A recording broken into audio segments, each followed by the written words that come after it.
نبی پاک صلی اللہ تعالی علیہ وسلم نے صحابہ سے پوچھا تھا اسلام کی مضبوط گرہ کیا ہے؟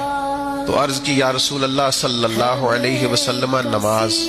فرمایا تم درست کہتے ہو پر میری مراد کو نہیں پہنچے۔ اسلام کی مضبوط گرہ بتاؤ جس سے مسلمان جڑ جاتے۔ عرض کی حضور زکوٰۃ۔ فرمایا تم نے ٹھیک کہا پر میری مراد کو نہیں پہنچے، بتاؤ اسلام کی مضبوط گرہ کیا ہے؟ عرض کی یا رسول اللہ صلی اللہ علیہ وسلم حج۔ مسلمان سارے ایک جگہ پہ جمع ہوتے ہیں۔ حضور نے فرمایا بات تمہاری ٹھیک ہے پر تم میری مراد کو نہیں پہنچے، تو یا رسول اللہ آپ بتائیے۔ تو حضور نے فرمایا اسلام کی مضبوط گرہ اللہ کی رضا کے لیے محبت کرنا ہے۔ اللہ کی رضا کے لیے محبت سب سے مضبوط گرہ ہے۔ پیار کرو، محبت کی بولی بولو، ایک دوسرے کے بارے میں گفتگو میٹھی کرو، انداز تکلم کے اندر حسن لاؤ۔